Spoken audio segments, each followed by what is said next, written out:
There's a couple I want you to meet. Jack and Ava. Once upon a time, they could dance through anything. Now, they can't get through a Tuesday without stepping on each other. Same two people, same love, technically. So, what happened? Here's the part that surprises everyone. Nothing died. They didn't fall out of love. They just hit the part of love that nobody warns you about and didn't know it was coming. When they were dating, it was effortless. Every night was a date. They'd stay up till 3 a.m. talking about nothing. Spontaneous road trips.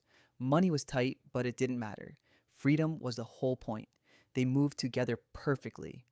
And they figured that was just them, that they were special, that the dance would always be this easy. What they didn't realize was that it was easy for a reason. Two separate lives, barely touching, nothing to coordinate, nothing on the line. Then they moved in together, and the music changed. Suddenly, the dance had rules. Two whole lives had to fit inside one apartment. Two schedules, two ways of loading a dishwasher, two completely different ideas of what the word clean even means. The spontaneous road trips became, did you take the trash out? And the freedom that used to be the whole point started to feel like something they were losing. They were still dancing. They were just, for the first time, stepping on each other's toes. And this is exactly where most couples get the story wrong. They feel the dance get harder and they think, we must be falling out of love. But that's not it at all. Here's the truth nobody hands you. The love that gets you together is a feeling. The love that keeps you together is a skill. And Jack and Ava had never been taught the skill. The first real crack was money because Jack was a saver. Every dollar had a plan. And Ava believed money was for living now. When they were dating, that difference was charming. Sharing one bank account, it was a battlefield. Every purchase felt like a judgment. Every, do we really need that, landed like an insult, but they weren't really fighting about money. They were two dancers who never agreed on the steps, each one quietly sure the other was doing it wrong. And underneath all of it was a quiet thing neither of them said out loud. They missed who they used to be. Jack missed his Saturdays, the friends, the pickup games, the hours that belonged to nobody but him. Ava missed her spontaneity, her painting, the version of herself that existed before we. And here's the trap they fell into. They each started keeping score. I gave up more than you did. Love slowly turned into a ledger, and you cannot dance with someone while you're busy counting what they owe you. Then the baby came, and whatever free time they had left vanished. Sleep became a memory.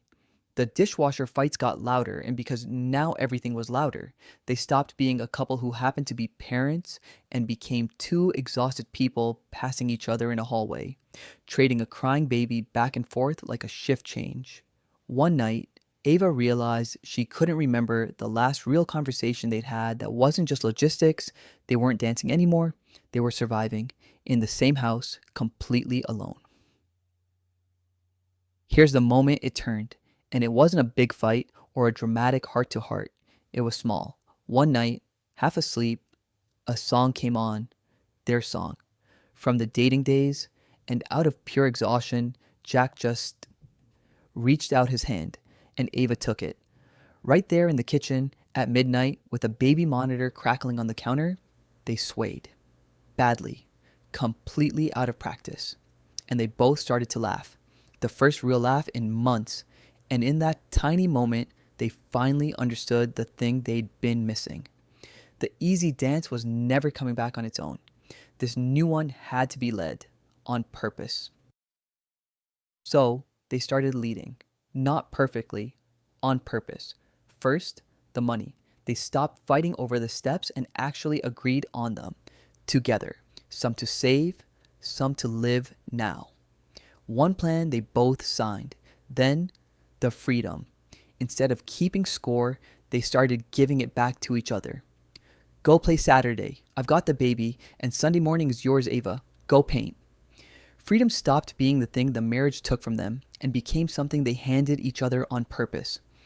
And their us time, they guarded it like it mattered, because it did. Turns out, 10 minutes swaying in the kitchen counts for a lot.